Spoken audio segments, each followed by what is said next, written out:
मंजिल में ही जाएगी भटकते भटकते ही सही, गुमराह तो वो लोग हैं जो घर से अभी तक निकले ही नहीं हैं। दोस्तों याद रखिएगा, अगर आप जिंदगी में कामयाब होना चाह रहे हैं तो आपको अब अपने कंफर्ट जोन से बाहर निकलना होगा। कंफर्ट जोन जिसमें आप अभी रह रहे हैं और आपको लगता है कि दिस इज ओके, ओके कुछ नहीं होता है, just think out of box. अगर आप अपने कंफर्ट जोन से बाहर निकलेंगे, सोचेंगे, लोगों से मिलेंगे तो आपको लगेगा कि आप अभी बहुत कम चीज़ों में इन्वॉल्व हैं। दोस्तों आप देख रहे हैं यूट्यूब चैनल और हम बात करेंगे करियर काउंसलिंग की, और अब मेरा नाम है साजिद हुसैन और हम बात करेंगे आज एक ऐसे क्वेश्चन पर जो आप में से बहुत सारे लोगों का है। आप जो भी कोर्स कर रहे हैं, जो डिप्लोमा है, डिग्री है, कोई भी कोर्स हो सकता है, आपका ये क्वेश्चन बन सकता है। ज़्यादातर लोगों की थिंकिंग होती है जॉब को लेके, बहुत कम लोग होते हैं जो अपना खुद का स्टार्टअप करने की प्लानिंग करते हैं। तो जो लोग जॉब की प्लानिंग कर रहे होते हैं किसी भी पर्टिकुलर डिप्लोमा या डिग्री के बाद, उनका एक क्वेश्चन रहता है, सर अगर हम इस कोर्स को, इस डिप्लोमा को कर लेते हैं तो हमें सैलरी क्या मिलेगी। याद रखिएगा, मैं नहीं, कोई भी आपको इसका जवाब एग्जैक्ट नहीं दे सकता। एक रेंज होती है जो मार्केट में सेट है रेंज, कि आप भी ग्रेजुएट हैं तो आपको इस रेंज में सैलरी मिल जाती है, एक स्टार्टिंग पॉइंट है। दूसरा, कितनी सैलरी आपको लेना है ये डिपेंड करेगा टोटली आप पर। कुछ ऐसे पॉइंट हैं जो हम यहाँ पर डिस्कस करेंगे और उन पॉइंट पर आप जरा गौर करिएगा और वाकई में ये महसूस करना है आपको कि ये पॉइंट आपके अंदर है या नहीं है। पहला नंबर अगर हम बात करें वो है आपका सब्जेक्ट नॉलेज। सब्जेक्ट नॉलेज भी हो सकता है, या फिर आप कोई डिप्लोमा डिग्री कर रहे हैं, प्रोफेशनल कोर्स है, तो वो आपकी स्किल्स की भी बात कर रहे हैं। जिस भी पर्टिकुलर डिप्लोमा को आप कर रहे हैं, क्या आपकी अच्छी नॉलेज है उसमें, आपकी पकड़ अच्छी है, आपने अच्छे से स्किल्स को सीख रखा है। अगर सीखा है तो आपको अच्छी जॉब मिलने के भी पूरे चांसेस हैं, और सैलरी डजंट मैटर, आपकी नॉलेज के ऊपर डिपेंड करेगा। दूसरे नंबर पर अगर हम बात करें वो है आपका पर्सनैलिटी।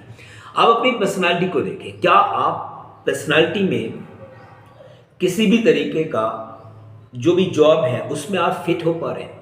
कभी कभी क्या होता है कि जॉब है सेल्स एंड मार्केटिंग की, बंदा है ऑफिशियल जॉब का, उसको सेल्स एंड मार्केटिंग की जॉब सूट नहीं करेगी और वो पिछड़ जाएगा। आप ये समझिए एक टाइम के बाद वो डिप्रेशन में चला जाएगा। कुछ लोग ऐसे होते हैं जिनको घूमने का बहुत शौक है, लोगों से मिलने का बहुत शौक है, टॉकेटिव होते हैं, तो उन्हें ऑफिशियल जॉब जो है पसंद नहीं आएगी। उनको आप मार्केटिंग या सेल्स मार्केटिंग की जॉब दे सकते हैं, घुमा सकते हैं, मजे कर सकते हैं। तो इस तरीके से आप अपनी पर्सनैलिटी को चेक करें। तीसरे नंबर पर अगर हम बात करें वो है आपका प्रेजेंटेशन। किसी भी कंपनी में आप हैं, चाहे आप सेल्स एंड मार्केटिंग की जॉब कर रहे हैं, आप किसी भी प्रोडक्ट की सर्विसेज के मार्केटिंग कर रहे हैं, कुछ भी आप प्रोफाइल में, आपका प्रेजेंटेशन बहुत मायने रखता है। आप अपनी बात को कितने अच्छे ढंग से लोगों के सामने रख सकते हैं, रिप्रेजेंट कर सकते हैं, ये बहुत इंपॉर्टेंट पॉइंट है, इसको भी आप चेक करें। फोर्थ नंबर पर अगर हम बात करें सिटी, कोई एडवांस सिटी हो सकती है, अब इस सिटी के अकॉर्डिंग आपको सैलरी मिलने वाली है। मान लीजिए अगर आपने कोई डिप्लोमा किया है और आप किसी छोटे शहर में हैं तो आपको सैलरी ज़्यादा नहीं मिलेगी।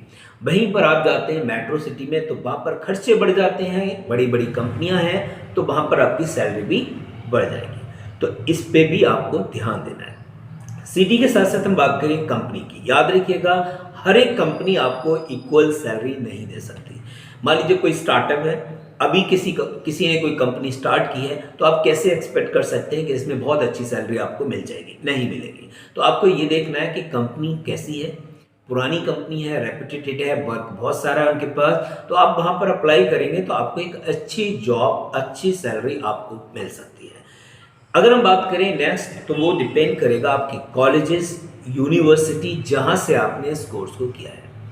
देखिए बहुत ही ज़्यादा इंपॉर्टेंट होता है, कभी कभी हमको लगता है नहीं किसकी इंपॉर्टेंस नहीं है, लेकिन जो कॉलेज, जो यूनिवर्सिटी बहुत अच्छी रेपुटेड है तो वहाँ पर स्टडी भी अच्छी होती होगी, वहाँ से जो कैंडिडेट निकल के जाते होंगे उनको जॉब भी अच्छी मिलती होगी।